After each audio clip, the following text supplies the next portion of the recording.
Y'all have to excuse me a little bit if I sound a little off or slow, that is. Just dealing with a crazy headache right now. I did a post, I believe it was yesterday on Facebook. I post random things sometimes. But the post read, I think it is easier for black men to argue with other black men, even when there are weapons involved. I've been in those situations myself. Than it is to open up emotionally to women. That's why a lot of us would rather not deal with emotions and be like, fuck it. It is a lot easier than having attachments. The trend is also picking up with black women as well. As we further progress into the age of narcissism, instant gratification, porn, celebrity worship, and quick inbox DM sex. Whatever the hell love is, it is a fleeting concept. Now, I actually had a couple cats message me. It was interesting. It's like, actually quite a few of them had messaged me about that. And, asking me about certain things and things, dealing with, I guess, what is love or, just emotionally what black men go through. And it is sad that, black men, we have to kind of hide and kind of relay information to each other, or what we do is that we go on the offensive, and then you have a lot of us, we may get on social media and we project our hurt and our anger towards a lot of black women because of situations we've been in. And it's not even necessarily having to do so much with that woman herself. A lot of times it's us battling our own emotions, some of the emotional issues we had growing up. Let's be real. Black men, a lot of us grew up under the household of single black women. Now, for those of you that haven't, hey, congratulations. I hope you was able to have, both parents and everything was balanced. Just because both parents are there doesn't mean it was always a good thing, though. But for the most part, we all kind of grew up under this very, very strong, aggressive matriarchy. Now, I'm not here to talk about patriarchy and matriarchy. That's not my forte. I don't really care too much to dive into that subject, but it is an issue that a lot of our households are headed by black women. Now, also 9 times out of 10, if you was being raised by a single black woman, the average single black woman is stressed out. Just being honest with you. That is a mother, that is. So she may talk to her son a little bit more aggressive, than she does her daughter. And now, actually, from what I've seen the daughters get it just as bad. They may get that little cutesy wootsy phase all the way up until they get like the age where they start developing breasts and butts and stuff. And then the mother looks at them like, oh, she's a better replacement, competition. But if you grew up in a household where your mother was kind of flying off the handle, or your parents, your father, calling you out of names and, asking you, are you a bitch boy? Are you weak? You ain't gonna be able to keep no woman, this type of shit. I've seen it happen with my friends. I've seen it myself. And I always used to wonder, I says, what does that do to a black man as he's getting older? Because if you witness the older men in your life mistreat your mother, then you kind of go under the impression like, oh, okay, so if my mama cool with this, then it is what it is. And I've seen it firsthand. I've seen my mother, as much as I love her, I've seen her, get treated well by certain cats that really meant well. Genuinely what you would call maybe decent dudes, I guess. But she just wasn't attracted to them. The guys that she was really passionately in love with were the ones that were no good to her. And so I can understand why some brothers will reach out and say, black women, all they want is thugs. There's some scientific evidence behind that. Now, these are perceived thugs. Let's be real. These are perceived aggressive black men. Because, we can't ignore evolution. Okay? We just can't ignore evolution. I know a lot of guys, they kind of get on their soapbox and say black women want thugs. Just women in general. It's not even just black boys. I hear white boys, brown boys say it all the time. The so-called perceived bad boy, which is really hearkening back to the alpha male, all right? He emits more testosterone, okay? That's what the female is really kind of basing her attraction off of. Even if she's not aware of it, she may be a nice girl. She may be a decent girl. But this that one cat, she keep eyeballing out the side of her eye like, yo, why is he doing this to me? She doesn't understand, though, the biological makeup or the biochemical makeup that's happening with her. I mean, it's just going back to simple reproduction. That being said, though, that's not to say you have decent brothers that doesn't give off that same type of energy. And that's not to say that all women are attracted to that same type of energy as well. Or that specific type of man. They may be attracted to the energy, but not that man. Because, again, you can get those types of vibes from, you know, a straight-laced cat. I see it all the time. You got very upstanding straight-laced dudes. I mean, you can take a look at Idris Elba.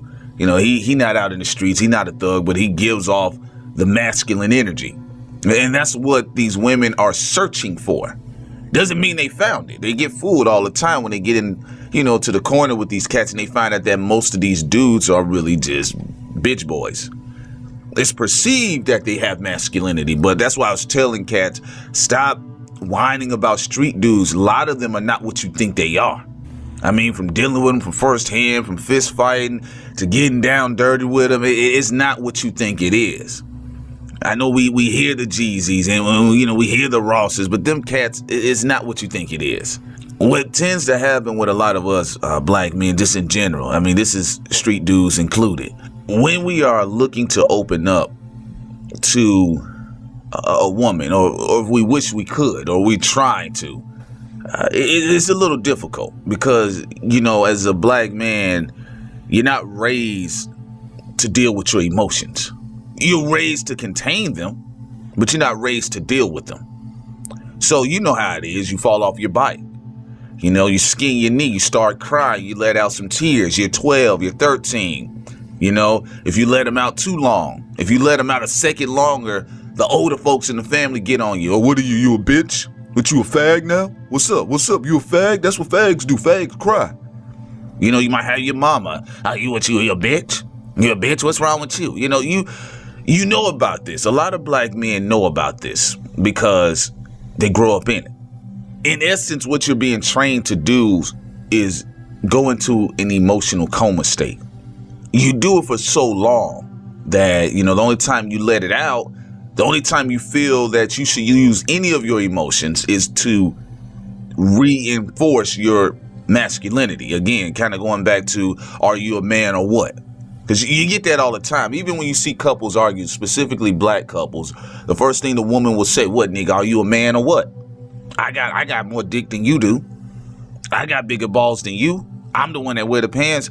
So that's why I was saying in my earlier video, a lot of us, our manhood, for it to be contested, it means something to a lot of black men. That's why you do see the high crime. And sometimes even, it doesn't matter who we are, the best of us, we get locked into it. So what it means to be a man in the so-called black community is being emotionally null and void. The only time you show any sort of emotion to reinforce your masculinity is with anger. And the women have been raised that way too, unfortunately, especially as the generations continue to come forward. So you'll have, you know, young girls that if a dude is walking around and he's silent and he's brooding, that she's attracted. She's like, oh, yes, he possesses so much masculinity because he doesn't say shit and he just stands in the corner all day rolling his eyes and he's just, you know, this dark hulking figure. You've seen that. You know, the guy that's walking around chipper, happy, you know, not always necessarily Will Smith, but even look how we perceive Will Smith. You know, we see him, but we don't perceive him as like, yeah, you know, not in the same light as a Idris Elba or a Wesley Snipes or even a Michael Ealy, I guess, right? But it's just to actually show emotions is like a no procedure in the black community when it comes to black men. And so it makes it hard for us to be engaged with a woman because we don't know. We're mature in everything else. We might be mature with our finances. We may be mature sexually. You know, we may know all the positions, all the tricks, and all the cunning linguist art, everything in the world. But when it comes to those emotions, that's where we're retarded at. We're retarded in that area emotionally. And most black people are. The black women are too. But I don't really focus on them because dudes be like, well, what about the black woman? I'm not a woman. I'm not Oprah. I can only tell you from the experiences that I've had as a black man so far growing up. All right, as a young black man, these are my experiences, what I've noticed. They may be right, they may be wrong. You may be like, oh, that's bullshit. But we're not told to deal with our emotions. We're just not. So what we do, we bottle them up. And then when we come into contact with females that we may be interested in, or even if there is love, and it may not even be love, it's just your heart is fluttering a little bit. It's weird to us. It's like, it's unnerving. It's like, yo, what's up? Nah, man. Nah. And the first thing we do, we kind of get insulting with it. And hey, nah, man, fuck this bitch, man. We trying to revert back to the dominant society's mindset, that brainwashed mindset, because it's easier. It's easier to look at a woman that she's opening up to you, basically. But you're nervous. You're scared because either you don't think you're good enough, or you're scared that you may open up. And you can hear it all in the Kevin Gates lyrics. I'm afraid you might hurt me if I open up. Or you know, is she going to play games with me? Or is she going to be like, okay, now that you open, or I found out what you really about, I'm not interested. So to avoid all of that, we kind of get on our fuck bitches and hoes ain't shit talk. And we don't mean that shit. We don't, because I got friends like that. They'll say that shit all day. They'll buy into that bullshit Snoop Dogg philosophy. And even Snoop Dogg got him a woman that he's been with for quite some time. So that's when you know it's bullshit. But it's easier for us to just kind of, you know, be angry, be the caricature of a black man. We don't really act like black men or be black men. We're caricatures of black men. So, you know, we're you know, we walk harder, you know, we try to fuck harder, you know, we try to talk harder. It's our language. We use harder language, harsher language. We swag this way. It's just, we're always on the surface because we've been told don't ever, for any reason, show or display any sort of emotion that is in connection with sympathy, empathy. You know, anything dealing with the heart chakra, basically. And, you know, guys get uncomfortable with that. So that's why you hear us talk the way we do. So we in a state of confusion, that is, black men. You know, it's hard for dudes to really relate to each other. We can get in a group together and we can complain about black women and damn near hold each other's hands on some weird shit. That black women ain't shit, but we don't want to get into the corner and say, you know what, man, you know, a lot of weird shit happened when I was growing up. I was told to not open up my heart. And so then when we do open up our hearts and we're uncomfortable, we're scared. That's what happens. You know, they always said love can either strengthen a woman and weaken a man. I mean, it even goes back to the Roman and Greco era. You know, they always pushed the woman out the way because the warrior had to go fight. That's what we've become. Yeah, nah, man, fuck these bitches. Nah, man, the bitch trying to get close to my heart and shit, man, fuck this shit. Nah, man, shit, man, the nigga, I ain't no simp. I mean, look what we did to Meek Mills. I'm just being real with you. Look what we did to Meek Mill. A lot of people clown Meek Mill because he opened his heart up to a woman that was already open and receptive to him. Like, we clowned him. That nigga a simp. Look at him, looking all happy and shit. Shit, man, if I was him, I'd just fuck the bitch and leave. Listen to you. You sound like your mother. Because our mothers told us this shit. Baby, as long as you can dick her down good, it don't matter. And that's what we run with. That's what we run with. That philosophy right there. It's a sad philosophy. So it makes it very difficult for a lot of black men to reach out, to even open up. And I know dudes be like, well, you know, these women out here, you know, they ain't shit though. What makes you say all women ain't shit though? All black women ain't shit? That comes from a place of hurt to even say it on that level. Okay, yeah, we may catch some L's. We may catch some L's in the process. You know, I hear the comments. that, you know, a lot of folks I know make. And have I fallen into that whole concept of, you know, being off? Like, man, what the fuck, man? Come on, man, with this shit, this emotional shit. Oh, yeah. Come on, I had to grow up in some hard-ass areas. Shit, you know? What you mean a nigga gonna show some emotions? Man, fuck out of here with that shit. Oh, yeah, I was standing in the corner right there with the rest of my friends. Man, you know, man, shit, man, these bras, man, all this type of stuff. And it's easy. It's the same thing that racist white men used to do to black folks. They wouldn't acknowledge them as a human. Because to acknowledge someone as a human, that they have a family, that they're a brother, that they're a mother, that they're a father, that they're a sister, their husband, their lover, to acknowledge that is to acknowledge their humanity. So that's what we've done with a lot of black women. So what we do, we say, fuck these bitches. We call them thoughts. Hoes ain't shit. That way we can dehumanize black women. Isn't it interesting how we've taken on that European concept of the colonizations and the colonizing days, that is that we're acting like colonizers with our black women. And I'm just going to be real with you all. I have seen, except in certain areas, you also have to take that into account, different areas you may be in. But on average, I've seen a lot of black women that are open to the possibility of a relationship, that have a little bit more faith and love than a lot of black men. And that's because of what we've been told. Now, am I one of these Negroes walking around here talking about there's love in the air and all that shit? Absolutely not. Do I think it's possible? I still think somewhat that it is possible. I think it's going to be a little harder because of, you know, just the current circumstances of society, that is. And it may not even be that hard. I could be speaking from a jaded place. I'll just be real with you. But just from the shit I've seen growing up and what I've heard and what I've seen the older women do to the other men that were open to that idea, you know, I used to be like, well, shit, I ain't gonna be that nigga. Fuck that. I mean, we all have been at that place. A lot of us black men, we've seen that one dude that got ran over like a train, railroaded like a train. And we said to ourselves, we've all said it universally, fuck that, I'm not going to be that nigga right there. But what happens? You run around here, you're still giving your heart up.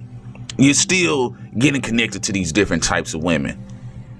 I mean, it is what it is. And a lot of black women, they kind of try to figure us out and they can't. They really can't, because you're not raised as the boogeyman of society.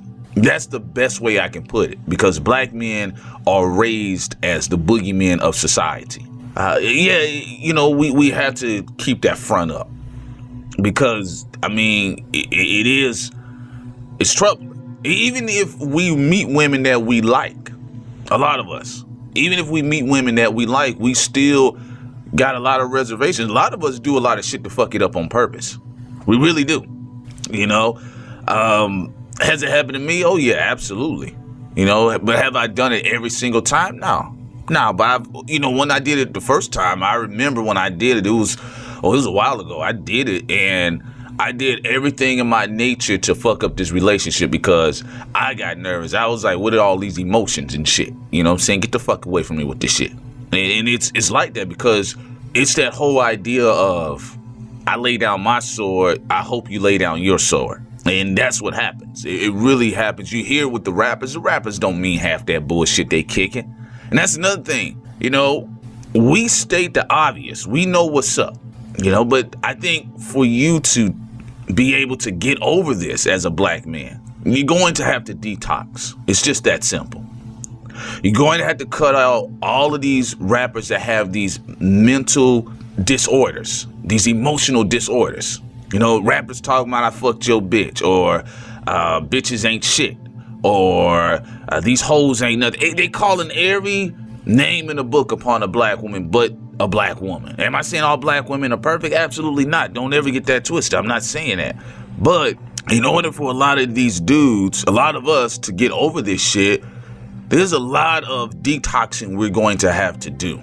We are. You're going to have to get rid of some of the music. You're going to have to at least stop listening to it as much, because you don't think that some of this music that's telling you about all these crazy, disorganized, dysfunctional relationships with women, you don't think that seeps into your mentality, your subconscious somehow? You know, if you listen to a guy and he's rapping over a nice, beautiful beat, right? A nice, beautiful DJ Premier beat, a nice, beautiful trap beat. Because I got to call out the so-called hip-hop New York niggas as well. Because, you know, just because it's over a nice, you know, Pete Rock beat or a nice DJ Premier beat doesn't mean the lyrics aren't just as harsh as some of the cats in the South. And even West Coast. So you don't think if a guy is rapping over these beautiful instrumentations here, these instrumentals about how, quote unquote, all bitches ain't shit and I don't trust hoes, you don't think that affects you somehow?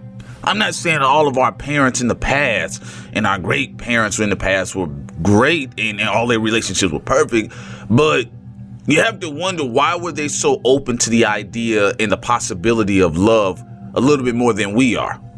You gotta listen, they had more Marvin Gaye's and Teddy Pendergrass running around. You know, Temptations, the High Tops, all this music about love.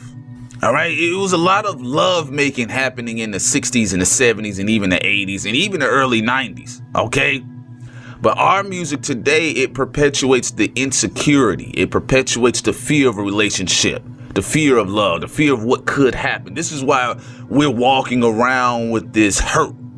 And we're walking around like on some Iron Man shit. That's what our hearts are looking at. I'm talking about black men. It's happening with black women, but like I told you all, I'm not a woman, so I'm just telling you from my point of view and what I've gone through and what I've seen and witnessed with my friends. We're walking around here like fucking Iron Man.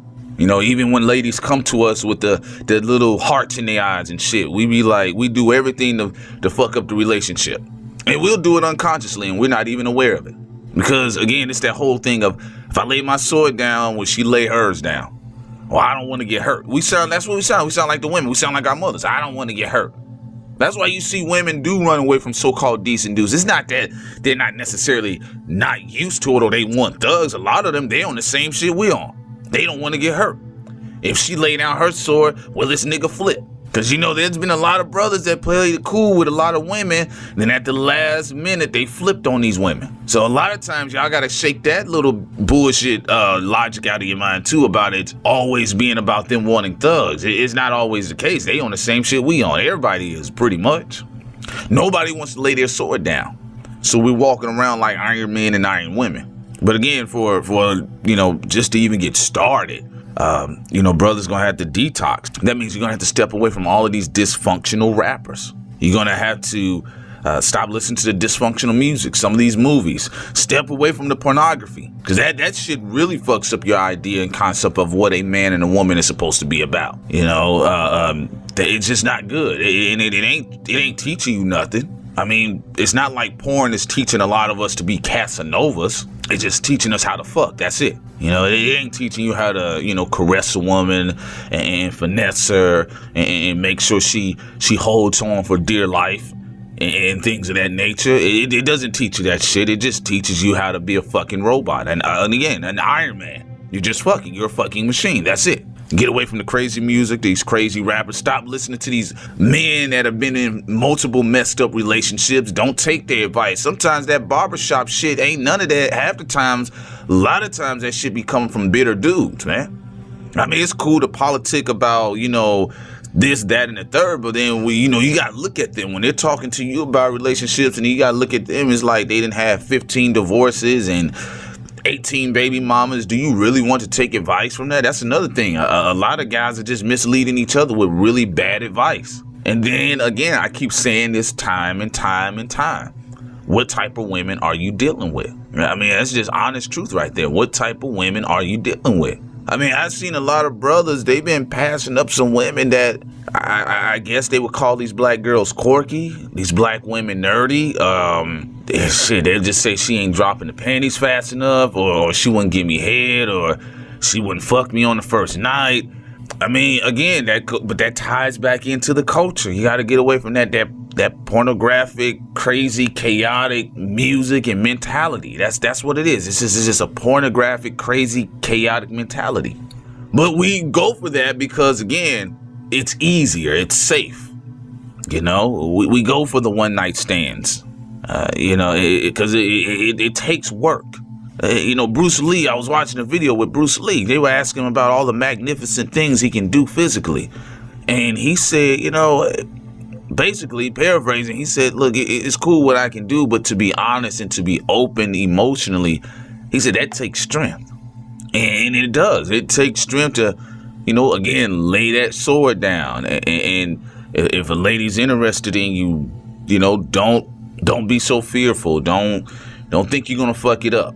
Because I know what it's like. Trust me. I know what it's like. You meet people, you kind of grow or whatever, and you thinking because of the shit your mama done told you, or the shit your father done told you, or the older women in your house done told you about yourself, and in what society tells you too. That's another thing. What society tells us is about ourselves as black men. It makes us insecure, and it always make us second guess ourselves. So what we do, we're like, man, will we fuck this up, or what if I'm not what she expects me to be? So we just be like, fuck bitches, they ain't shit, and that's easy. It's very easy to dismiss women that way. And then that way we can look at them like, oh, well, then if she's a bitch, then who wants a bitch in their life? So obviously I don't need these hoes. And that's what we get on. But that's just my thoughts on that, dealing with black men and insecurity and relations. I kind of went over here. But anyway, leave your comments below and be sure to subscribe as well. Okay, sincere. One thing I have been noticing, and we just kind of rolling along here, but I've been noticing a lot of black folks have been jumping from one subject to the next subject, whatever the media puts out. You think about it, like, I can go back as far as, let's just say, we'll just go back, George Zimmerman. Remember how everybody in your timeline, like on Facebook or social media in general, everybody was mad about, George Zimmerman, then they jumped to Oscar Grant, George Zimmerman, then it was Eric Gardner, and then it went on to like Tamir Rice, and then Michael Brown before Tamir Rice. Oh yeah, the Michael Brown before Tamir Rice. And then now we're all the way up to like, then they had LeBron James. He should have done something, right? Then then now we're down here with the Oscars. Mm-hmm. I don't know about you, but I know you must be getting tired of it. I'm getting tired of it myself. And it just seemed like how brainwashed we are. It's like, now everybody's talking about the Oscars, and now everybody's jumping onto the Stacey Dash thing, and it's like, what's going on? I'm tired of the immaturity and the lack of us comprehending certain things. It's like, what is the need to bring up Stacey Dash? Most black people already know what she's about. Most black people already went on rants about her, right, like they did Raven Simone. So what purpose does it serve to talk about like an individual already has a particular perspective that is damaging, but is also doing it for money and a certain avenue? Why would we continue to make this person relevant? The problem I have when it comes to people like Stacey Dash is Stacey Dash only is irrelevant depending on how many people are talking about her, mm-hmm, and making her trend. And it's like, she wouldn't be blowing up my timeline if people stopped talking about her and sharing the stupid videos she did with Fox News. It's like, I don't even care. Well, you know what's real funny about that too, to add on to that? First of all, it's Fox News. And I watch Fox News just to see what the scary ass mainstream white conservative is thinking about, okay? Mm-hmm. But one thing they did with Stacey Dash, what she can't realize is that they never have her on for anything else. But when it's time to make a stupid statement about black folks, well, let's go get Stacey Dash. Where's she? Oh, she's in the break room. Well, we'll bring her out. That's how they bring her out. It's like they roll her out and then they roll her back into the closet. You know what I'm saying? Yeah, that's what they do with all the black people that they have on hand. Yeah, you remember the Scorpion King, the Mummy? Like, what was it? The Mummy Returns, and only the Scorpion King came out at a certain time. Yeah, that's Stacey Dash. They just roll her out whenever they feel like it. She comes out like every 10,000 years about a race issue regarding blacks to make everybody else feel comfortable, every other white person feel comfortable that's watching Fox. And then they roll her ass back off into the closet and she goes and be mummified for another 10,000 years. No, that's a great way to put it, because that's exactly the case. And that's why I get irritated when black people start, sharing and making it trend, because to be honest, we wouldn't even really care about it or even hear about it if people would stop sharing it on social media. It's like, I would never have heard of Stacey Dash's interview, and I would have been happy. Right. I haven't even listened to it yet, to be honest. I just keep seeing it pop up. I'm like, okay. There's no need to listen to it. No, there's no need to listen to it. Look, like, I mean, like right now, somebody's gonna say, well, she ain't even listened to us. How could she? Because they want you to be offended, okay? Like, it's like when I did videos on certain people are still tagging me and still telling me, but this person said this about black women. This person said this about black men. Stop being so emotional. Stop being so hypersensitive. You know, like I said it before, we have turned into some Pop-Tarts. You know, we just weak right now. Does anybody, anything, you know, you say something, oh my feelings, stop. We act like a battered woman now. You know, it's just kind of like, you know, if you get around a lady and she's been abused, and you know, abuse is not funny, but I'm saying if you get around a woman and she was abused, and if you drop a dish or if you make too much noise, she'll get nervous or something. You know, that's what black people act like. The minute somebody says the word black, you know, they may be talking about black cars. And then you start seeing it in your timeline. You know, Geraldo Rivera was talking about black cars. It was a very racial undertone. No, you're exactly right. And it's like, there's certain things I don't mind being shared repeatedly in my timeline, like what's going on in Flint, Michigan. Mm-hmm. Like, that's perfectly fine to me. That's something on the magnitude, something that's so important. You can keep sharing it. But Stacey Dash and some of the other stuff is just not as important. And also the whole Oscars thing is getting on my nerves because it's turned into a circus. And you got people saying, like, just jumping in and not knowing what they're talking about and misrepresenting what some other people are talking about. And the majority of black people don't even care about the Oscars, but now people care because people are making it into a big deal. It's just so many things boiled up into one that's just not that important. The representation part is important, and us putting resources into ourselves, 100% I'm agreeing with that. But how the Oscars have been trending recently is just, the award show isn't important. It's very boring and bland. I don't even... Yeah, no, you're right. And going back to what you were saying, the real issue here is that they taking their eyes off Flint, Michigan. That's the real story. And they got everybody turned up about the Oscars. Now, I stated it before that I think it was a part of a conspiracy anyway, because the Oscars last year was at its lowest in 6 years. The ratings were horrible. I remember when they had Doogie Howser hosting it in his underpants, you know, and the ratings were low. So now come, you know, the Oscar time, they said, well, damn, we got to get a black comedian. You know, we're not going to nominate anybody black, kind of generate that racial undertone. Again, we're being used to build up their stuff. Now everybody's talking about the Oscars. So when the Oscars roll around, guess what? People are going to be paying attention to the Oscars. The only thing I have to say towards it and towards black people is that just notice when you're being used. Kind of like Nikes. Nikes as a company cannot really make any money without black people. Without the NBA, without hip hop, those are the things. Like Run DMC made Adidas poppin'. It's like we make a lot of the things hot and trendy and very marketable. We're a marketable people, like the things that we come up with. It really catches on really fast. And a lot of these companies and award shows try to use that to their advantage. You know, even the Grammys, you know, trying to hype up artists like Kanye West. You know, and also these are sometimes performances, even when the ratings are low, there's certain things people look up online on YouTube to watch repeatedly. And it's usually performances by black artists.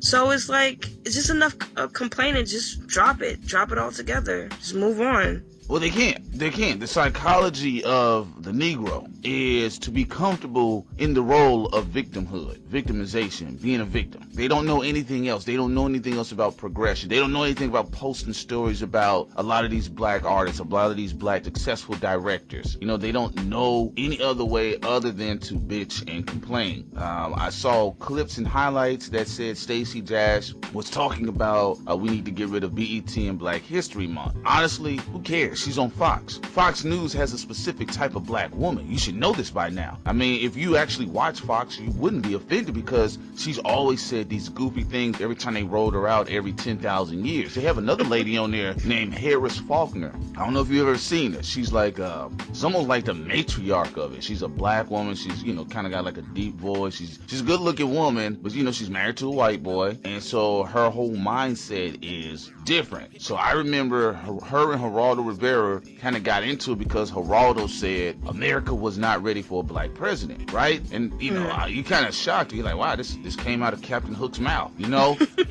So Harris Faulkner, she immediately went on the defensive, and she was like, nah, that's not true. This has to do with gun control. This has to do with, and he said, no, if you take all that other stuff off the table, the gun control, the gay rights, ISIS, and the Tea Party, he says what it boils down to, non-whites have chosen their side and white people have chosen their side. It's really going back down to racial lines, and that's all that Fox does. Again, you giving Fox some play right now talking about Stacey Dash, who is like I said, like a relevant person. It's you went into a video before, you made a video saying that we shouldn't care about what celebrities think, and we shouldn't, but this ain't even a good celebrity. Like, if it was like Denzel or someone, I don't know, Idris Elba or something, maybe I would be a little bit salty about it. But it's her. Like, I don't even think she's talented, so why are we even, it's like, she's not even worth mentioning. I haven't even seen a rerun of Clueless.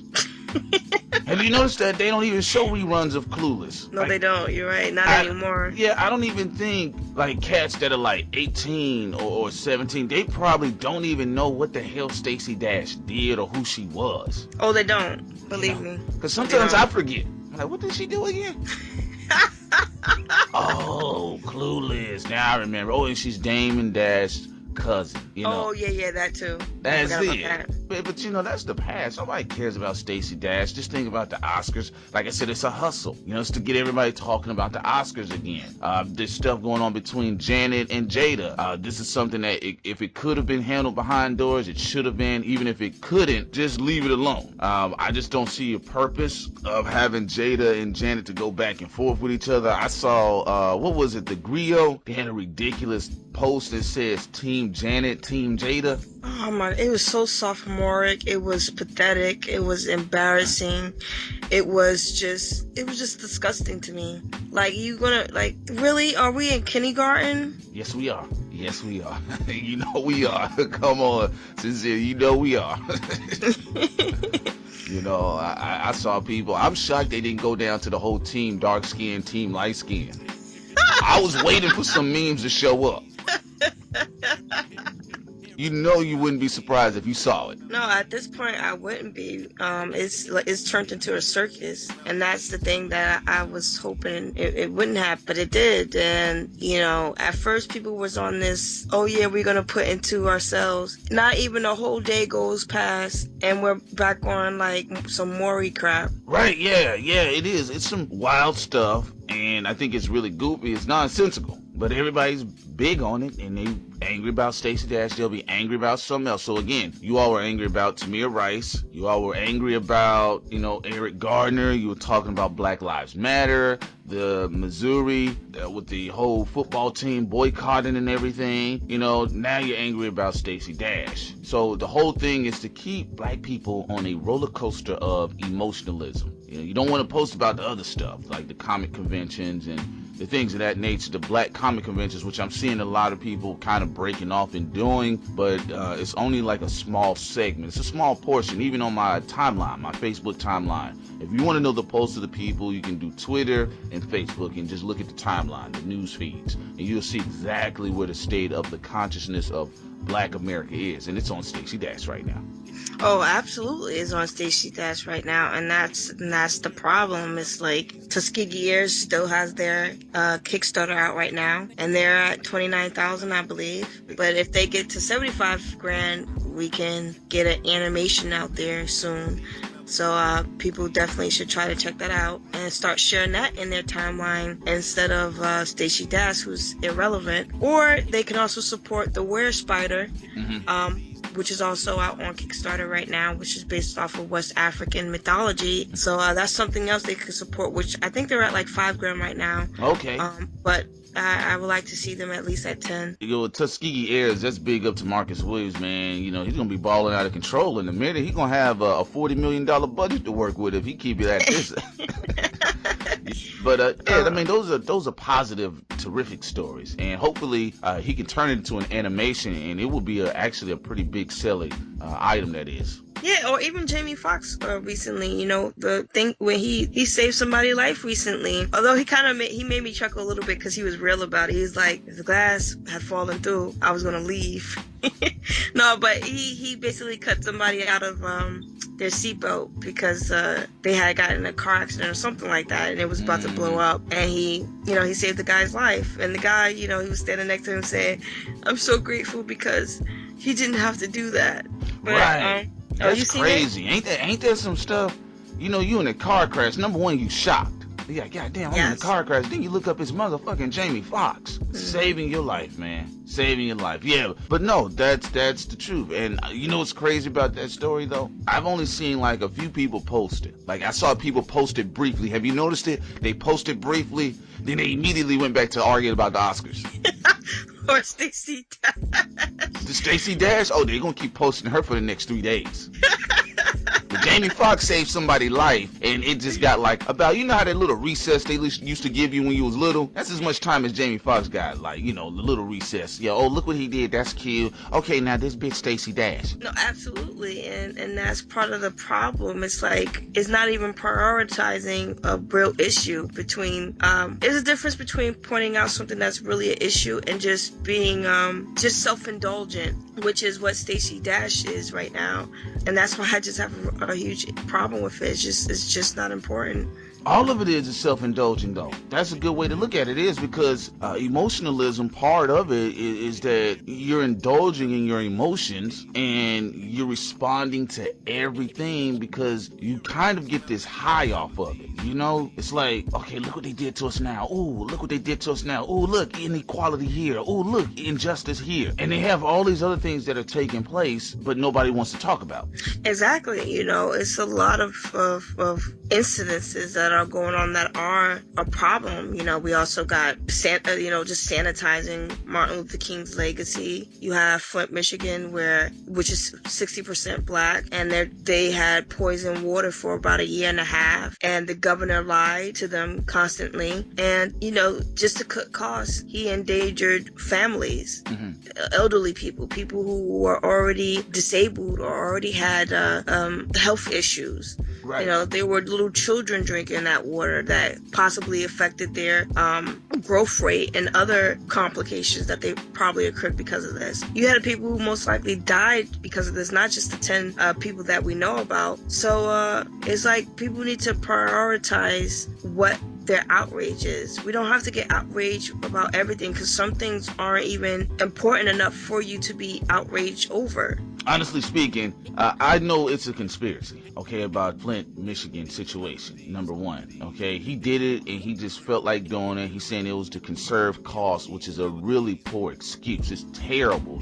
but it's 60 to 70% black, but we don't care. They're savages, right? They'll heal themselves. That's pretty much the mindset of Schneider. And again, people are complaining about this other stuff, but the real conspiracy is that it's overshadowing. You have people dying, and the 10 people that they say died, that's 10 people we know that have died. Okay, they're not telling us the real numbers. They're not going to tell us the real numbers. And then on top of that, like you stated, we're talking about people's growth rates, even the adults. This is affecting their mental capacity, them being able to hold conversations, their speech patterns, things of that nature. Lead is poison. Yeah, you had people here that were falling out.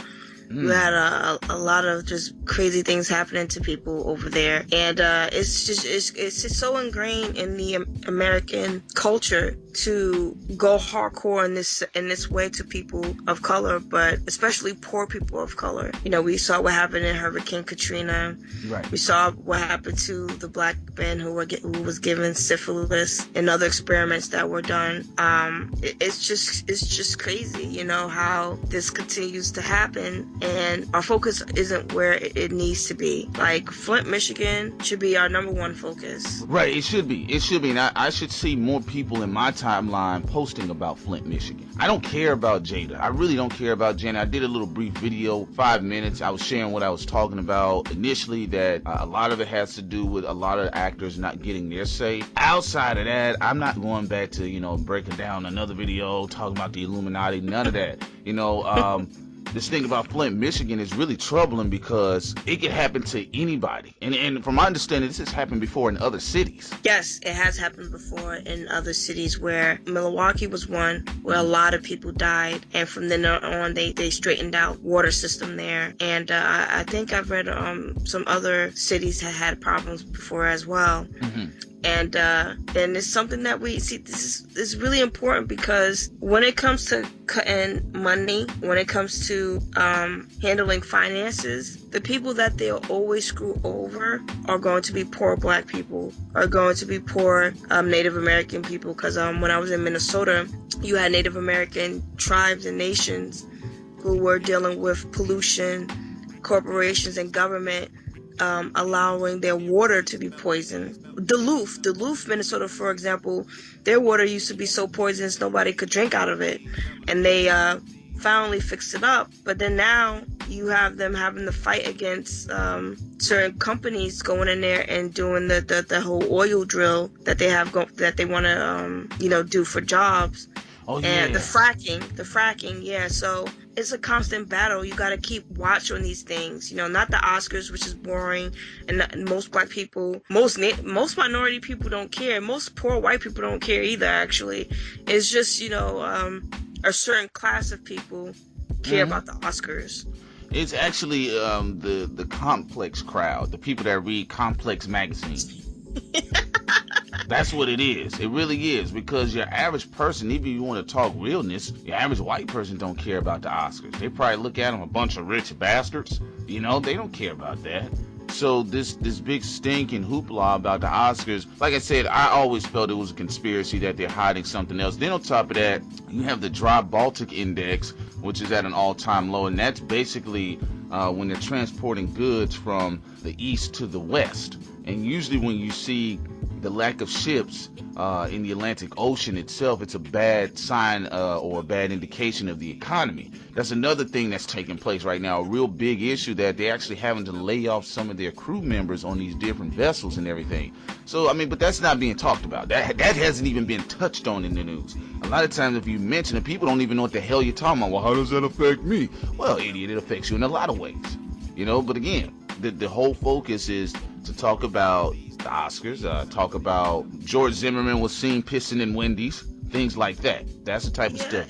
And I'm so sick of people keep bringing Zimmerman up. Like, we all know he's a disgusting piece of shit. We know that. But what's the point of even bringing up everything he does? Every asshole thing he does. Why? Is he going to jail? Oh, no. Then why are you putting him into my timeline? Yeah. Like, I remember when they had one picture floating around. They were talking about George Zimmerman auctions off a painting of Trayvon Martin. And it was all over my timeline. I said, that's fake. It's amazing where we're told to place our focus. No, yeah. It's crazy where a lot of our energy goes. And I would prefer us to focus on economics, protecting ourselves health-wise. That's why not only do Black people have a lot of health issues because some is poor choices within themselves, but a lot of times it's also the environment around them and things like what we are seeing taking place in Flint, Michigan. They'll really give the worst type of care or service to poor Black people. Right. If they can get away with it. Look at Detroit schools. They have mold. I saw that. They had, wasn't one of them where they had mushrooms in the urinals? Oh, yes. Yep. And the water itself. That's crazy. In Detroit, that's another one. This is an average thing because I got family in Gary, Indiana. I've been through Gary, Indiana. Some of the stuff I seen, I just could not believe, like, they had people living in these conditions. Yeah, and it's disgusting. That's where I want to see, I shouldn't even say I want to see because I'm not waiting on people to do anything, I'll take the initiative myself, but I would like to see some of these celebrities talk about this instead of the Oscars, and which some have directed their attention to Flint, Michigan, which I commend. Meek Mill donated money, and he's also sending 80,000 bottles of water over. Cher had put in. Don't say Cher. Don't say Cher. She's a cracker. Don't say Cher. Don't say Cher. She's a white woman. How dare you? You're sounding like a bed wench right now. Yeah, probably some people are gonna get upset about that. Right. But she donated 180,000 bottles of water. You got Moore, who's taking up the mantle. He was really quick on talking about this Yeah. a little bit early on, and Michael Moore. Yeah. Oh Michael yeah, Moore. yeah. Well, again, he's the white man. We can't say his name though. Yeah, some people might get a little agitated about it, but they need to chill out. Like, people have to put their priorities in the right order. And I do see some people get upset if they see it coming from somebody who's not black, saying something that's correct or helping. And that's just an immature way to look at something, But what are you doing though? It's like this.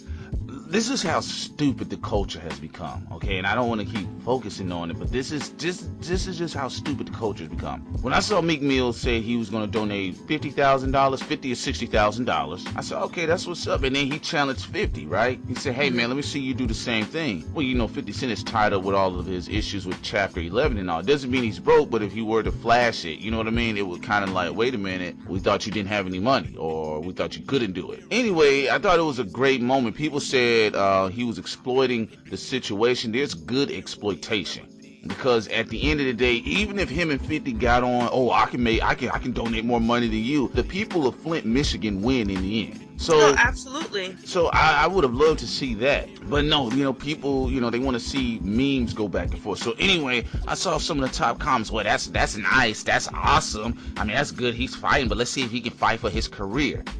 Like, you see what I'm saying? Well, yeah, it's kind of like what you saying. People don't have any focus. It's like when you brought up Sandra Bland. You said, you was talking about how the important issue, and then you have people coming up saying, speculating, she might have been gay, and you was like, what does that have to do with the point? Like, focus, people. Like, y'all bringing up side issues, possible side issues that y'all don't even know is legit or not, and even if they were, still irrelevant. Yeah. When things that are important are taking place. And what did you tell me? You nailed it. You said black people have turned into nitpickers. Oh my goodness. So they nitpick on every single thing. Whether if it's a video where it's enlightening and they learning something, but it's in front of a white crowd, I'm not fucking with that person. Even though that person usually lectures in front of black people. Yeah. Or they like what somebody said, but they don't like the color shirt they're wearing that day. Right. It's just like some just dumb stuff, Yeah. And honestly, I mean, people's attention span is not that strong, especially colored folks. That's why a lot of times it's good to do voiceovers, because people are like, well, when are you going to get in front of the camera? I can do that at any time, but my point is is that people don't focus. Like you said, they could be talking about the shirt you had on. It's cool what you want to, what you saying, brother. However, I want you to address why you have Spider-Man on your shirt. And that's why people don't have time for black folks. That's why a lot of black celebrities, when they get up on their own, they don't have time for black folks. That's why RZA said what he said, and he kept it pushing. He said, I don't care. That's the danger, because a lot of black people just change their minds so quickly. Mm-hmm. It's like even what you said about Jada.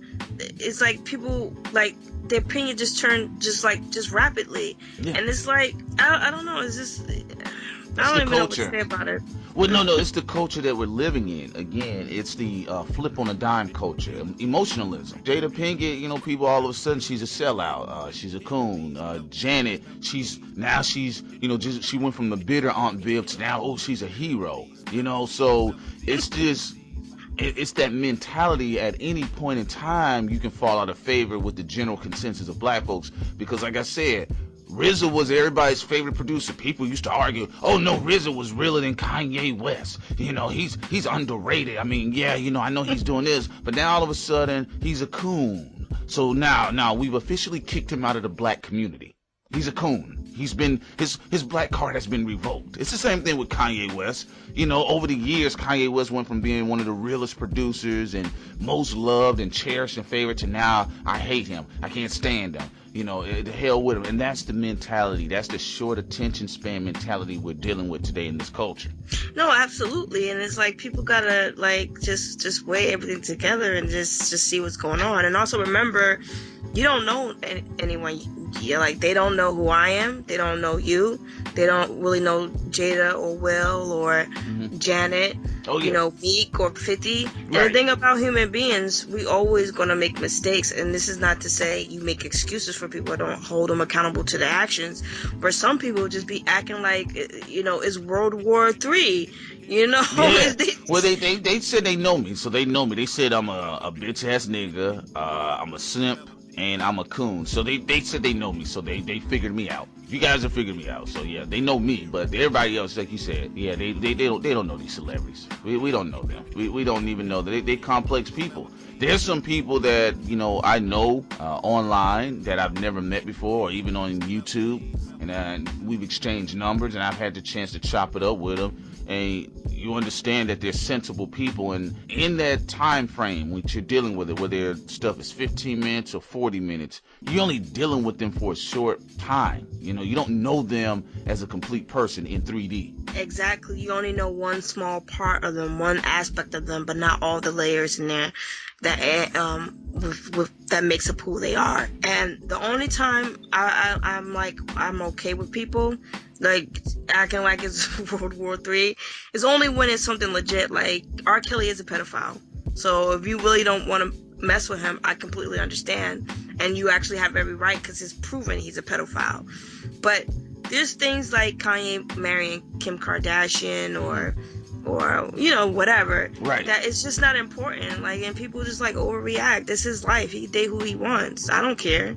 Yeah, well, careful now, because by you saying that about R. Kelly, remember now you're helping white supremacy.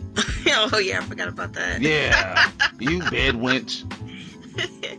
Yeah, I mean, like you said, it's been proven that he's a pedophile, but you still got people that are saying, no, it was wrong. They shouldn't have done that. And, they didn't do Woody Allen like that. Well, she wasn't saying one to Woody Allen. Yeah, and first of all, Woody Allen isn't even from my community. Yeah. Like, Woody Allen isn't touching black girls, little girls, so. Like little Asian girls. Yeah, which is wrong. But that community needs to hold him accountable. Yeah, that's the thing. Yeah, he's like little Chung-Li action figure girls. Seriously, like this thing is getting out of control. And R. Kelly just came forward and said, not too long ago, he just said it, that he think nothing is absolutely wrong with his relationship with Aaliyah at 15. He thought nothing was wrong with it. And most pedophiles think nothing's wrong with that. Exactly. And it's like, it's really, it's bizarre for anyone to stick with him. First of all, he looks so greasy. You think he look greasy? He does. And what is it about him? It's just nothing about him that makes me think, oh my goodness, we gotta keep him. Like, no, get rid of him. He do look suspect, man. R. Kelly do look dirty, man. He just look he look like, if I was a father, he's the first person I'd shoot. Get the hell away from my daughter. Yeah, so it's like, he's greasy, he grimy, but I want to see how dudes are gonna flip that. How is that white supremacy for people attacking him for saying things like that? Well, Bryan Singer from the X-Men, y'all didn't say nothing about that. It's sad. It's sad. You know what? You brought up an excellent point. Martin Luther King, and you said your nephew, he was saying that he was basically stating that he didn't understand who Martin Luther King was or the purpose of him. We don't have leadership. We have personalities. Even these people that people follow on YouTube and Instagram and Facebook, these are personalities. And I thought that was interesting that he was able to even decipher that at a young age. Oh yeah, he notices it. It's like people don't understand. First of all, when we even talk about Malcolm X and Martin Luther King, before they died, they were friends. Right. And a lot of the things they believed in and the strategies they have, they actually rubbed off on each other. Mm-hmm. Martin Luther King becoming more militant and less, just basically he felt his dream had become a nightmare. And he wasn't speaking on that 1963 and 1965 crap about integration anymore. Right. He was trying to rearrange everything. And it's like, of course, in hindsight, we could say, you should have started with this first. Come on, man. Yeah. But, I mean, that's hindsight, you know? Oh, yeah. And it's much easier to critique things in that way. Mm-hmm. But anyway, I just feel people miss the point because people always skip the last couple of years of Malcolm X's life and the last couple of years of Martin Luther King's life. Like, they do not understand the evolution or the growth of these two men. And they don't even comprehend the men in general, period, back then. James Baldwin, Malcolm X, Martin Luther King, Stokely. All these people were able to work with each other at some point in time. All these people debated each other on national television. And I can't say there's anyone who does that now. No. What everybody do is call each other coons. Yes. And it's just, debate each other's ideas. Running around calling people coons, what is that going to solve or do? Nothing. That'll just get you an ass whooping to me, honestly. You know, because I don't like all of that. I've never called a black person a coon. I've never called somebody directly to their face. I've never typed it up under nobody's picture. None of that, you know. I agree with you. Them men, they were men. You know, that's why I said a post. I'm not trying to be Malcolm X. You know, Malcolm X was articulate. You know, Malcolm X was able to reach an audience without having to use certain language. But then at the same time, he was dealing with a different generation that carried themselves differently too. That's another thing I have to factor in. But these men, despite their differences, because James Baldwin and Malcolm X used to shoot slugs at each other all the time. People don't understand that. They were like, had an issue with each other. But then they were still able to get on stage and debate with each other. And you have people, all they can do is, you know, hide behind their followers, you know. And, you know, I want you to go over there and thumbs down his video. That's why, that's why I try not to engage with any sort of beef or public discourse with any of these dudes, because these men, they act like women. I don't care who they are. Even some of these ones everybody's following, these big cats that everybody's following, let you publicly call them out on something and say, oh, I disagree. Next thing you know, well, he's a coon and he's a supporter of white supremacy.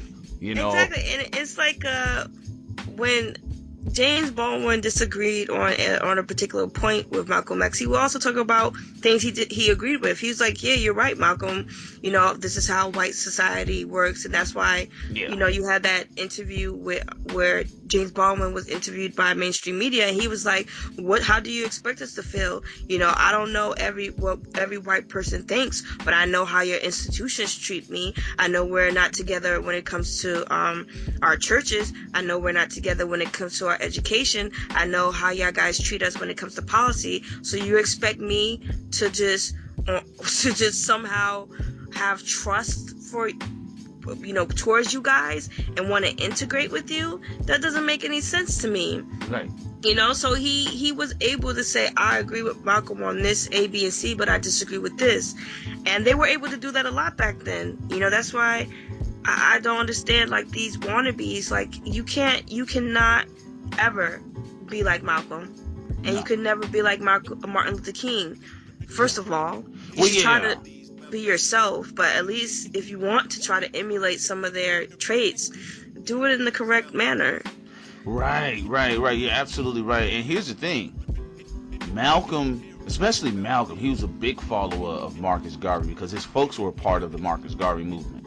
Okay? Mm-hmm. And if you go back and you study Marcus Garvey, he was a powerful speaker, and he was 100% about the unity of black men and black women. And here's the cold-blooded part about it. Most of these guys that are popular now, that are popping on YouTube or popping, you know, just in social media, that are supposed to be black, you know, conscious leaders or whatever, they have this issue with black men and black women, specifically the black woman. And Marcus Garvey said if all of his soldiers would have been black women, he would have gotten to his goal a lot quicker. Although you could argue and say he was dealing with a different breed of black women, possibly, but at the same time, the level of hatred between black men and black women that's promoted by some of these cats is ridiculous. And so you have to look who inspired Martin Luther King and Malcolm X, because even towards his end of his life, like you said, Martin Luther King was becoming increasingly more vocal, a little bit more radical. He even visited Marcus Garvey's grave before he died. Yeah, and the thing that people don't believe me as to why Martin Luther King was the most dangerous man, but when you think about it, if they really think about it, Martin Luther King and the people he had who were close to him, the strategy, how they strategized things, how they maneuvered things, how they played the press, how even Hoover couldn't get the press to put out the slanderous materials on King, talking about infidelities and all this other crap, because of how smart these guys were. Every move they made was calculated. Right. Tell me who in this generation, people who are that calculated right now. Now, I'm not saying their hearts isn't in the right place. Like Black Lives Matter, you could tell their heart is in the right place.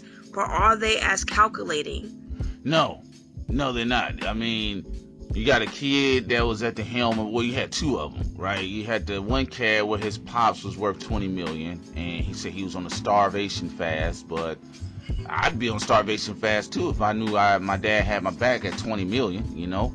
And then you had the dude, the little white boy, the one that claimed he was black, something King.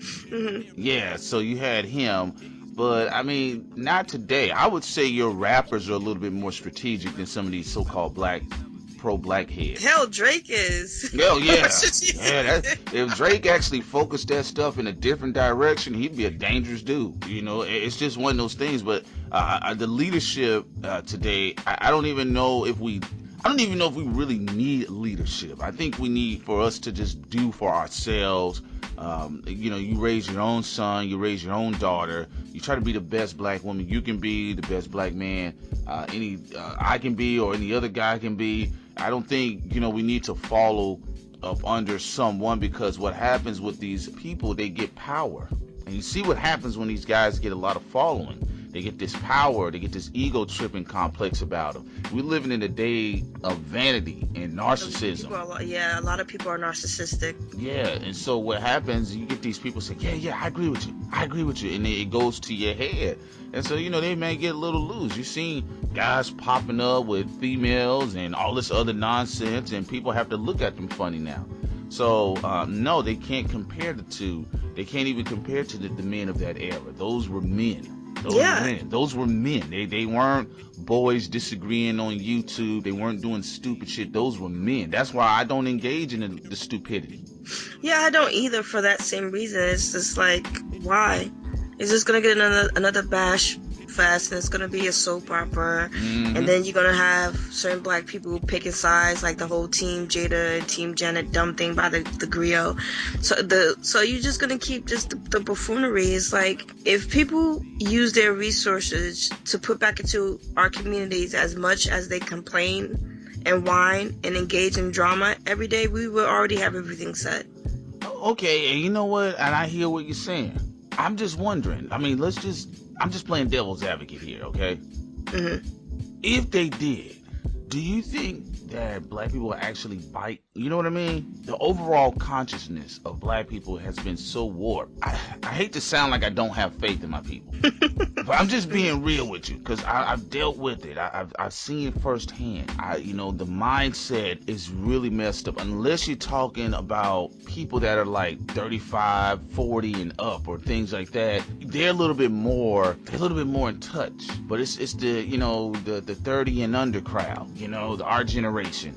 It's like, I don't even know if somebody tried, like, would they bite, or would we just criticize them?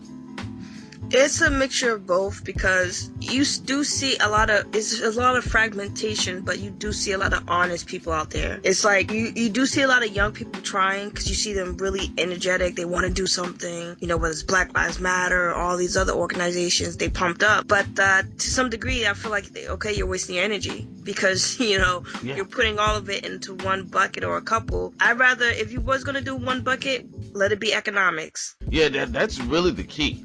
Even Jim Brown talked about that. That's really the key at the end of the day. That's what really got Martin Luther King killed. Oh, yes. It was economics, the removal of power from this so-called structure and placing it within black people's hands. He was talking too crazy. He wanted reparations. He wanted black people to get the money that was taken away from them, generational. Started from the Freedmen Bank, the 53 million that black people were able to garner. He wanted that. He wasn't playing. He wasn't playing games, was he? No, then he went over to the East Coast. He was doing marches. Yeah. He got a brick thrown at him, I think in New Jersey or it was in New York, one of them.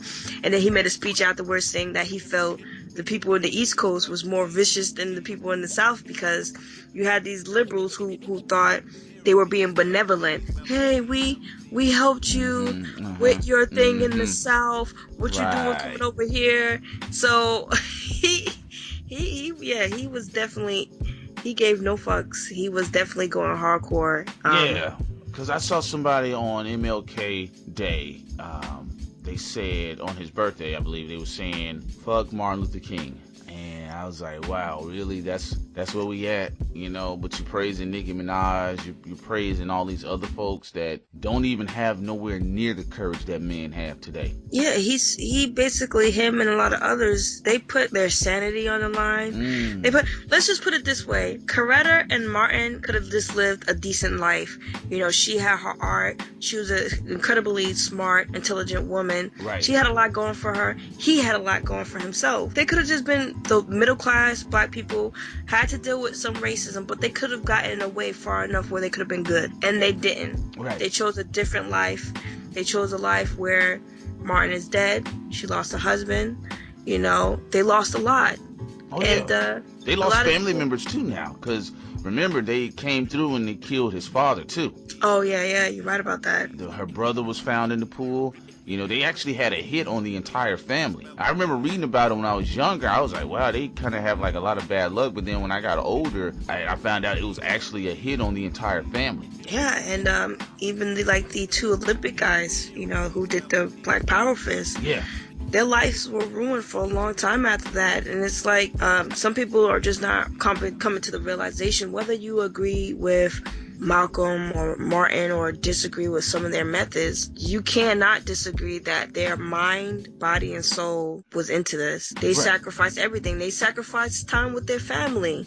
I'm sure they wanted to be with their kids every day and relax with their wife and hang out with their friends. Yeah. Nah, they couldn't do that. Yeah, and I don't think people are ready for that type of talk today. Because like you said, we're so fragmented. We're all over the place. Like even if Jada came out, as I'm sure she really wanted to say, it looked like she really wanted to get on her Malcolm X shit, but she was just being polite. But even if she came out today on that type of talk, first thing that people would do is, what about your son? He in a dress. You know what I mean? I know, it's like that. What this has to do with her is not her fault. Like, what is she supposed to do? You know what I'm saying? And again, tell the kid is just like that from his interviews. The boy's weird. He's just, when I say weird, I won't say like oh, something's wrong with him, but I will say that he's just, let me take that back. He's not weird. He's in a different space mentally. Okay, he's into that whole thing because people still bumping Prince. Prince had his ass out. He walked around in high heels. He had his hair. His hair looked better than most of the women listening to his music. Okay? Nah, Prince had the bitches. Okay, whatever. Even when I watch Prince, I kind of like, what's going on here? You know what I mean? So, what I'm saying, we're all over the place. I don't think that type of leadership would be welcome today. Martin Luther King and Malcolm X. I don't think it would. I really believe there would be so much of animosity and resentment amongst black people. Well, that's the funny thing about it. Like, Martin knew he had people in his camp. Like, there were guys like Rustin Byron who were gay. But he wasn't going to focus his energy on that. Now, let's talk about you, Rustin. You sucking dick. What's that about? You know what I'm saying? And then people, that's what people want to do. I get it all the time, man. Make more videos about gay men, gay black men. You go make them. And I think, like I said, that the leadership, that type of leadership, it doesn't exist today. And even if it did in some part of the country by somebody, it would not be welcome. It just wouldn't, because that calls for structure, that causes for discipline, and that causes focus. That's one thing we lack. We just lack focus. We are all over the place. And, you know, people want to make all these other excuses. People will rather deal with the personalities, the popular personalities on YouTube, than deal with something structural or something real. Like I told you about, even with Sergeant Willie P. You know, cool cat. You know, he has a structured plan. Whether you agree with it or not, he has one, but he's not big on YouTube because he doesn't play into the sensationalism. And it's the same thing with you. A lot of times with you, when you say, hey, this is what needs to be done, honestly, people, they don't want to hear that. They just want to say, oh, girl, talk about Jada's hair. Yeah. Yeah. It's just one of those things. But yeah, you know, there's so many things that are taking place with what's really going on. All this stuff, it is a distraction. The focus should be on Flint, Michigan. And I give it up to even Meek Mill for publicly coming out and say, hey, I'm focusing on something else. Or even Cher. I don't have a problem with Cher. Michael Moore, I don't have a problem with Michael Moore. These guys have platforms and they should be able to use it for that. And they're using it for something positive. Exactly. And that's the important thing. It's like they're channeling their platforms for something positive. And this is why I had an issue with people pertaining to Jada, is that Jada didn't mention anything about the Oscars when she talked. Mm-hmm. She said black people putting resources back into their own communities, you know? And I'm like, yeah. And now, of course, my next thing will be like, okay, I want to see the action behind that. Let's see what happens. But, and then on that same couple of hours, black people were on that, like, yeah, a couple hours later. Oh, yeah, I see what you're saying. You're saying when she came out, everybody was in love. Then here comes Janet. Yeah, Jada is a coon, right? Now that I think about it, she is a coon. Shit, what was I thinking? I was tripping. Yeah, and it's like, focus. It's like back in Martin Luther King Day, they would have been like, okay, we're focusing on this goal, let's execute it. You can't do that anymore. Someone wave something to the side and dangle it in front of black people, then they're all over the place again. Mm-hmm. They can't even focus just to get one thing done. I'm just saying, despite whatever you believe, get that one thing done. Yeah, that's it. Yeah, because what she stated initially, I do think it was awesome about we need to place our resources back into the community. And like I said, I did it in a previous video, for her to be on that level and say something like that was powerful. Like I said, although, you know, whatever the reasons by it, I think they were probably just tired of Will. I guess she felt, you know, the whole Oscar thing. I did touch on that, but the fact that she did put it out there was incredible. And what I knew what was going to come, because it's only when you have potential, that's when you're a real threat. See, you have the opportunity plus potential, you're a threat. So if Jada started talking a little bit more about this, she's a bigger threat, you know, because she has a connection to Denzel, and she has a big platform. Yeah, and other people in that space. Yeah, just people in general. You know, the black people that look towards her followers. You know, so now what you're seeing is the media completely turning on the Smiths. Oh, yeah, you got Wendy Williams saying, when she played the clip and she was like, well, I disagree with that. I think we should be more mainstream and I want equality. That's what she said. Now you all want to talk about the coon train, okay? Now this is appropriate because, no, here's the thing. The thing is, like I said, I don't go around calling people that. But if we're going to talk about Sambo-ish behavior, what you saw was Wendy distancing herself. And what would happen to the Smiths? What would happen to them, even though they have these connections? When it comes down to it, these people will distance themselves from them because they're scared of the overall system. That's why I was saying that type of leadership, that Martin Luther King, Malcolm X leadership, is not welcomed in today's society. And that's what Jada was showing a little bit. Yeah, she's in Hollywood. You know, half of them don't have a spinal cord. Yeah, you're right. The majority of them don't have a spinal cord. And we talked about this a little bit earlier. Mm-hmm. Jada always seemed hood and a little bit militant. And it seemed like when she was with Will, right, a lot of that got sanitized. Like, people forget where Jada comes from. People forget who Jada was around. Yeah. You know, Jada was close friends with Tupac. They admired each other. Yeah. Jada has always been outspoken. Jada has always been never been ashamed of the black culture she comes from. Right. So yeah, it's just one of those things. No, you're right, and this is what I'm saying. What you're witnessing right now. Notice she, like you said, Think about it. She didn't say anything about boycotting. She says what we need to do is kind of deal with our own. Now the media, the dominant white media, they says, wait a minute, this Negro is thinking. So what they did, now they flipped it and they say, well, Jada calls for boycotting the Oscars. The Oscars, and she never said nothing about it. It's the same thing. They threw her in there with Spike Lee. Notice what they did too. They attached her name to Spike Lee, who's already on the outs into Hollywood. He's already the outcast kid. So now her name is tied to Spike Lee. Now she's seen as militant and revolutionary. Al Sharpton too. And now she's a part of Al Sharpton's club.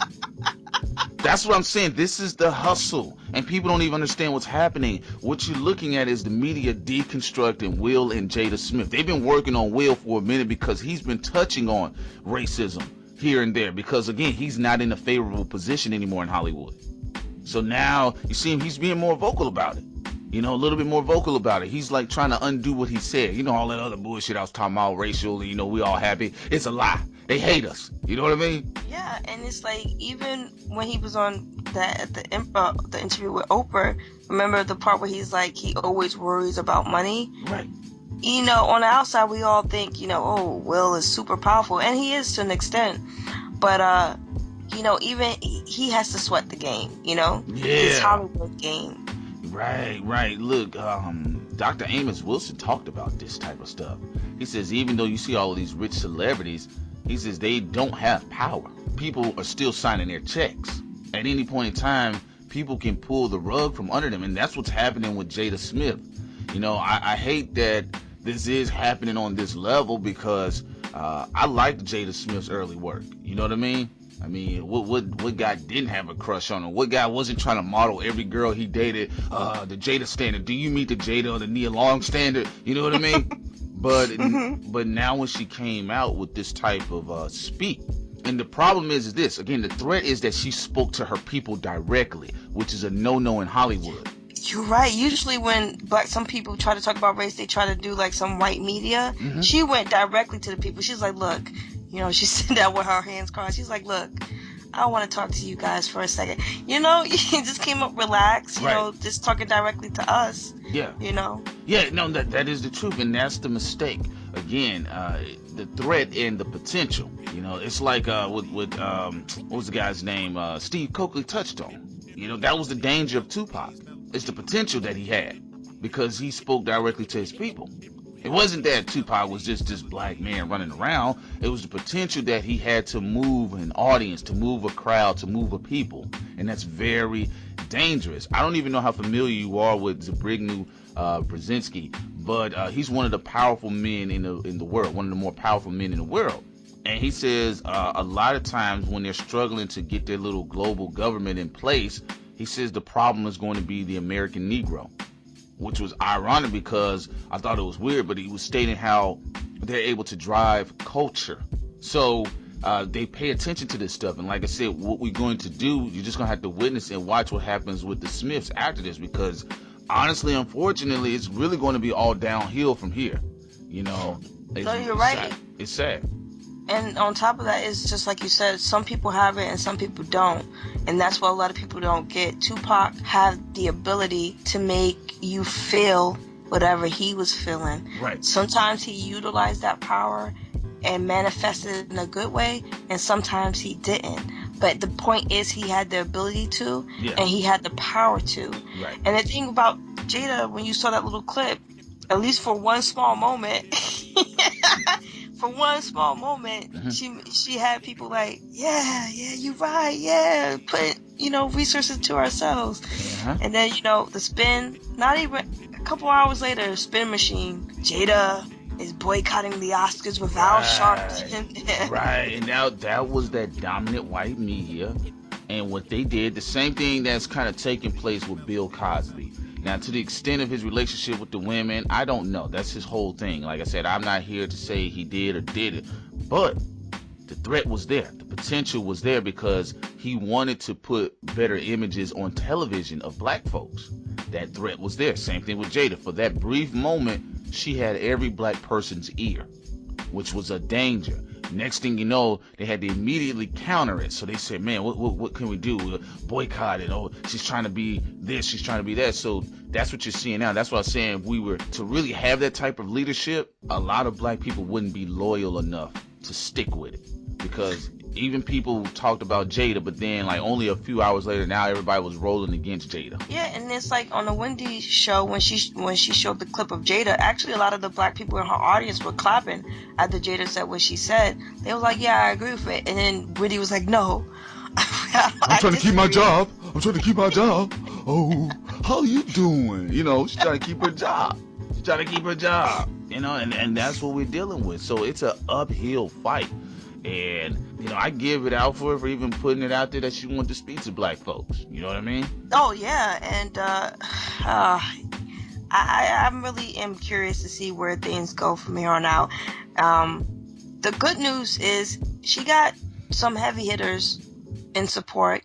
You know, they might not be saying it as vocally as her, but I see the celebrities, the black celebrities who are moving and shifting towards her direction, and it's a good amount of them. I saw 50 Cent, Lupita Nyong'o, Michael B. Jordan, Tyrese, a couple of other people that I'm forgetting right now, but I see them shifting. Snoop Dogg, I see a lot of them shifting, but I hope it's not based on emotional feelings, right? Which can just go away and then they'll be back doing the same shit. Right. I hope it's actually legit. Okay. We'll see. It's like a wait and see type of thing. Right. My whole thing is I like people to move in movements. It's kind of like the reason why I disagreed with LeBron James saying something about Tamir Rice. Why do you want him to go out on his own? Nah, it should be a whole movement. If you calling him out, then you call out Steph Curry and you call out everybody else. Don't just call him out. Yeah, because at that point you sound like a hater. Steph Curry's from the same spot LeBron is too as well. You didn't call his name out. Yeah, and it's like if one of us can easily be dismantled, destroyed, and persecuted. But all of us, you get the top hitters, they can't go. That's a strength they can't squish. Yeah. Because then they'll be messing up their money on top of that. So. Right. You know, you're right. It's just one of those things. It is. It's she did put herself out there on the limb, and we'll see what happens with the actors that support her. Because one thing about Hollywood, it's a grudgeful place. They hold a lot of things down. Like, I mean, you saw what they did with Arsenio Hall when he tried to come back. They made sure they went out of their way to, you know, kind of, you know what I'm saying, make sure the show failed. They moved him to a different time slot because when Arsenio Hall came back, people didn't realize his ratings were pretty good. Oh, and people were loving it. I was watching it all the time. Yeah. He had the support from black celebrities, all the big names. They were there. Yeah. It was fun. And then all of a sudden, I'm like, oh, wow. Yeah. You know? Well, they moved him. They moved him to a different time slot. And then that took him out of his audience base. And next thing you know, they said, oh, well, we're canceling. He was actually in talks at the time for another contract for another year or two. Then all of a sudden, they just say, no, we're canceling it. Again, it's Hollywood. You know, they don't want this type of mentality. They don't forgive. They don't forget. They don't forgive and forget. You know, I hope some good comes out of it. I don't think so. Some of the actors, they're not going to really stand too close with Jada or any other ones like that. Tyrese running around here telling Chris Rock to boycott the Oscars. It's just not. It's not going to be what they think it is. Because again, you're living in a different type of system, and like you said, it's not really a complete movement. You have a few celebrities, but it's nothing major. Because look at the people, look at the black people that are following them. They're disagreeing with each other. Like you got people talking about, I'm Team Janet, I'm Team Jada.